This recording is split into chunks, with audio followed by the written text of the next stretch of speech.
တွင်ပထမသတင်းပတ်ရဲ့စနေနေ့ရှမာတေးဧဝံဂေလိကျမ်းအခန်းကြီး9အခန်းငယ်43မှ48သင်နှင့်နီးစပ်သောသူကိုချစ်လော့သင်၏ရန်သူကိုမုန်းလော့ဟူသောပညာစကားရှိသည်ကိုသင်တို့ကြားခဲ့ရလေပြီသို့တော်သင်တို့အားငါဆိုသည်မှာသင်တို့၏ရန်သူတို့ကိုချစ်ကြလော့သင်တို့ကိုနှိပ်စက်ညှဉ်းဆဲသောသူတို့အတွက်ဆုတောင်းပေးကြလော့သို့မှသာသင်တို့သည်ဆိုးသူနှင့်ကောင်းသူတို့အပေါ်၌မိမိနေကိုထွက်စေတော်မူ၍ဖြောက်မတ်သူမဖြောက်မတ်သူအပေါ်သို့မိုးကိုရွာစေတော်မူသောကောင်းကင်ဘုံ၌ရှိတော်မူသည့်သင်တို့၏အဖ၏သားသမီးများဖြစ်ကြလိမ့်မည်အကြောင်းမူကားသင်တို့သည်မိမိတို့အားချစ်သောသူများကိုသာချစ်ကြပါမူအဘယ်အကျိုးခံစားရမည်နည်းအခွန်ခံသောသူများပင်လျှင်ထိုနည်းတူပြုမူကြသည်မဟုတ်လောသင်တို့၏ညီကိုများကိုသာသင်တို့နှုတ်ဆက်ကြလျင်သင်တို့သည်အခြားသူများထက်မြည်သည့်ထူးခြားချက်ကိုပြုသည်နည်းလူမျိုးခြားတို့ပင်လျှင်ထိုနည်းတူပြုမူကြသည်မဟုတ်လောထိုကြောင့်ကောင်းကင်ဘုံ၌ရှိသောသင်တို့၏အဖသည်ကောင်းမွန်ပြည့်စုံတော်မူသည်နည်းတူသင်တို့သည်လည်းကောင်းမွန်ပြည့်စုံခြင်းရှိကြလောဟုမိန့်တော်မူ၏ယေရှုခရစ်တော်သခင်မွန်မြတ်သောဧဝံဂေလိတရားတော်ပေတည်းသင်တို့ကိုနှိပ်စက်ညှဉ်းပန်းသောသူအတွက်ဆုတောင်းပေးလော့ဒီပြည့်ညက်ချက်ဟာလက်တွေမှာလှုပ်ဖို့ရာမဖြစ်နိုင်တဲ့အရာတစ်ခုကို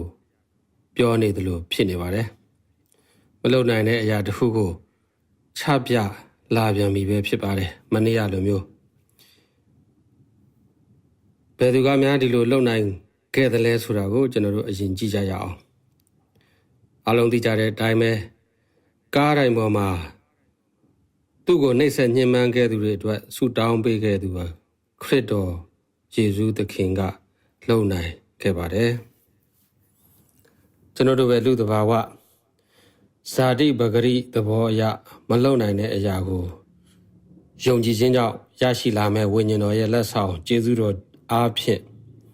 စက္ကရမန်တုရဲ့ကျေးဇူးတော်အားဖြင့်လုံနိုင်လာမှာပဲဖြစ်တယ်ဆိုတာကိုယုံကြည်ထားမှာဖြစ်ပါတယ်ဒါဟာတာမန်မလုံနိုင်တဲ့အဆင့်မိုးကောင်းကင်အသက်တာရဲ့နီလန်တစ်ခုပဲဖြစ်ပါတယ်ခရစ်တော်ရောသူ့ရဲ့နောက်လိုက်ယဟန္တာသူတော်မြတ်တွေလှုပ်ဆောင်ခဲ့ကြတယ်ဆိုတာကိုယုံကြည်သူတွေအားလုံးသိခဲ့ကြပြီပဲဖြစ်ပါတယ်အားလုံးသိကြတဲ့အတိုင်းပဲရှမသက်ဧဝံဂေလိကျမ်းရေးတဲ့အချိန်ဟာ AD 100ဝန်းကျင်ကရေးခဲ့တယ်ဆိုပြီးပညာရှင်တွေကအမှတ်ချက်ပြုထားပါတယ်ရှေးဦးခရစ်ယာန်တွေနေထိုင်အသက်ရှင်ခဲ့ကြတဲ့အခင်းကျင်းဟာလည်းပဲဒီခေတ်မှာလိုပဲအခက်အခဲနဲ့ပြည့်နှက်နေတဲ့အချိန်ဖြစ်ပါတယ်မျိုးစုံသောအခက်အခဲရှိခဲ့ပါတယ်နိုင်ငံရေးအခက်အခဲအမျိုးသားလူမျိုးရေးအခက်အခဲဘာသာရေးမှာအယူဝါဒဆွဲတွေကြားတဲ့အခက်အခဲနှိပ်စက်ညှဉ်းပန်းမှုတွေကြီးစိုးခဲ့တဲ့ကာလဖြစ်ပါတယ်ဒီလိုခေတ်ကာလကိုရာစုနှစ်ပေါင်း2ခု3ခုကျော်4ခုကျော်အထိခရစ်ယာန်များကြော်ဖြတ်ခဲ့ရပါတယ်ဒီလိုကြော်ဖြတ်တဲ့နေရာမှာဘယ်လိုကြော်ဖြတ်ခဲ့သလဲဆိုရင်သခင်ယေရှုညွှန်ကြားခဲ့တဲ့အတိုင်းပဲဆုတောင်းပေးခဲ့ခြင်းနဲ့ကြော်ဖြတ်ခဲ့ပါတယ်သူတို့ကိုနှိပ်စက်ညှဉ်းပန်းတဲ့သူတွေအတွက်ဆုတောင်းပေးခဲ့ကြပါတယ်သမိုင်းဆက်ဒီလိုလုပ်ခဲ့ကြတဲ့ပုံကိုယ်တွေလည်းပဲအဆက်မပြတ်ရှိခဲ့တာကိုတွေ့ရပါတယ်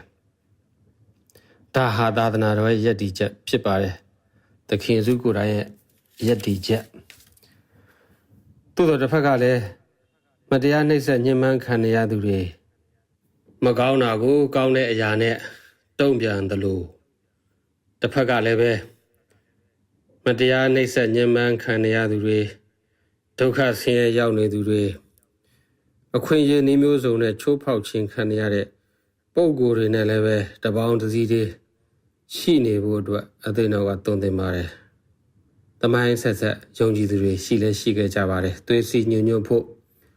ဒီပုံကိုယ်တွေနဲ့ထပ်တူပြုကြရမှာပဲဖြစ်ပါတယ်။ဒီလိုပုံကိုယ်တွေအတွက်အသံထွက်ပေးရမှာဖြစ်တယ်။သူတို့အတွက် voice ဖြစ်နေရပါမယ်။တနိုင်သမျှတမန်တရားကြီးစိုးဖို့အတွက်ကိုယ့်ရဲ့စွမ်းအားရှိသမျှနီး ဘောင်းစုံနဲ့လည်းပဲ